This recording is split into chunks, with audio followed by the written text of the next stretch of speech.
Hello again, everyone, and welcome back to Reddit Aliens. I'm John, and as always, thank you so much for being here. Good topic, one of my favorites. Let's do it. What's the scariest theory that you know of? Part 2. Please remember to like, share, and subscribe. The one that scares me the most is that we are the only living beings in the universe, but it's only because everyone else died fighting something that we will eventually face. Quantum immortality. The idea that every time you die, your consciousness shifts to a part of the multiverse where you would have survived. Boltzmann brain, or brain in a jar. Not sure if I should count them separately here. Basically, there's no way you can prove you aren't a disembodied brain hallucinating the entire reality.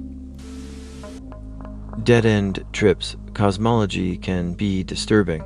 For instance, I recently learned of dead-end trips. There are some destinations that you shouldn't try for.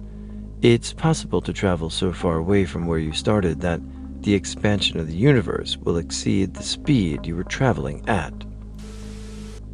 The reason that you don't hear as much about climate change these days is the increasing number of climate scientists that believe we are past any hope of preventing the major cataclysmic events they began warning us about 20 and or more years ago. A lot of them have literally just given up. The idea of vacuum decay could mean a wave traveling at the speed of light, completely undetectable, could hit us and change the basic properties of matter, obliterating us instantly. Stephen Hawking believed that humans via nuclear war will destroy the Earth before any astrological event. My buddy had a mental breakdown in college after a few months of partying too hard and a lot of MDMA. His theory that broke his brain was that technology and electronics are feeding off of our body's energy and not electricity, which was exasperated by the fact that he was on a bunch of MDMA and subsequently ended up in the hospital attached to machines and technology. The way he explained it to me was he could literally see the machines sucking his life force from him. Funny enough, he's now a full-stack developer, working with some of the top tech companies in the world. The theory that if all is quiet in the woods or anywhere outside, that you should very quickly leave because it means something is there that you do not want to encounter. I'm not very superstitious these days, nor do I believe in cryptids very much, but I grew up in the hills and hollers of Kentucky, and anytime the birds stopped singing and the insects stopped chirping, I left. I have a very alert and aware pointer breed of dog, and by damn if she gets up and starts pointing at something outside, I get uneasy. I do feel like animals have this innate ability to sense danger, whether it be natural or not, predators, catastrophic natural disasters, etc. It fascinates and terrifies me at the same time. I mean, I don't know if it's so much as a theory as just good sound advice. When a predator or apex predator is normally around, things get quiet quick, so knuckle up. There is a theory that says your consciousness and you as a person are immortal, that you cannot die no matter what. If you were to die, your consciousness would be transported to another you who hasn't died. Remember some of the times where you almost died? Well, according to this theory, you were already died during these times, but you've just been transported to another universe where you didn't. This theory kind of scares me, to be honest. Okay, so it's probably not the scariest one that I know or have heard of, but it's one that has got me thinking for a few days now. Also, I'm sorry if it doesn't make much sense. I'm really bad at explaining, and English isn't my first language. So, the theory says that, as everyone knows, the universe was created by the Big Bang, and it's constantly expanding, right? Well, this theory says that at some point in the future, the universe will run out of space where to expand, and will instead start reducing itself. It's really contradictory since, well, we don't know what's the other thing the universe is expanding on. Like, is it nothing? Does the universe just turn into something by simply touching it? It's weird, but I love it. So, decades ago, astronomers were trying to figure out why Mercury's rotation was odd. It would wobble and does not rotate around the sun like the other planets in a more circular shape. You know those donation bins they have in places like museums or malls? You roll a coin in, it rotates around and around and around, sinking further into the hole as it gets faster and faster. So imagine a bed. If you placed bowling balls down on it, they would indent into the mattress, causing objects to move toward them. It's thought the planets are behaving the same, that there is this unseen blanket across everything, and that's what causing gravity. Some very smart people did some very smart math and realized that Mercury is rotating around the sun much like it would the coin when it was halfway down the funnel, except because there's no friction, the coin just keeps going. It never loses speed, it just keeps wobbling at an odd oval shaped rotation. This is exactly what Mercury does. No one can explain gravity. We can calculate it, we can do math to show how much force an object will have, but we don't know what causes it. But it seems that objects sink into something which creates the pull. There's some thing we can measure. We know it exists, but we can't see it. We have no effing clue what it is. There's a book called Flatland. It's about beings that live in a two-dimensional space. Its entire existence is in a world with only the X and Y axis. It discovers a being that only lives in one dimension, only X. The 2D being tries to explain the other dimension, the fact that it can be moved forward and backwards and not just side to side, but the concept is lost on the 1D being, because its world, its universe, and all the constraints it knows are defined in one dimension. I think at some point, a being from our universe tries to communicate with the 2D being, but is again met with disbelief because 2D being cannot fathom up and down. If we, beings who live in a 3 dimension, placed a chair on the floor that had legs pressing into the carpet, we would see a chair. We would see the legs, the cushion and the seat, the backing. We could understand what it is. But the 2D being who lived on the floor and had no concept of up or down, they would only see the outline of the legs, a cross-section of the squares. They could have no way of fathoming that the chair went upwards, that it had a seat above them, and that it had a purpose. They would just see squares. Now, maybe they could find evidence that something was off. The squares, no matter where they're moved, always move together. They were always the same distance apart, the dimensions never changed, but there was evidence that there was more to the squares than they could wrap around their head. What if that's how we're viewing gravity? All we know is that there's something causing this indent into something we can't see, understand, or even imagine. But we know it exists. Maybe we're just a 3-dimensional being who cannot begin to fathom a 4th dimension. It gets even scarier when you realize that a lot of H.P. Lovecraft's writing were based upon this type of realization. The madness that would happen if the 2D being got a glimpse of the 3D world and understood it.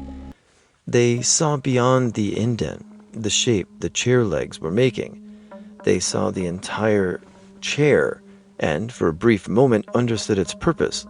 They saw a world their brains, their entire existence was not meant to see, let alone understand. They saw what the universe actually was, or at least the next step above their own existence. As quickly as they understood it, they're pushed back into the previous understanding. Suddenly, the 2D being cannot remember what he saw, just glimpses of the chair, of something far grander than everything he knew, and while images flash in his brain, none of it makes sense. His entire being, his entire imagination, and everything he knows to be true is back in that 2D world. The things he saw are impossible to remember, but the glimpses, the flashes in his memory remain, but it's enough to drive him mad. There's something out there causing this, some unseen force that's very similar to a bowling ball sinking into a mattress, causing objects to roll and to rotate.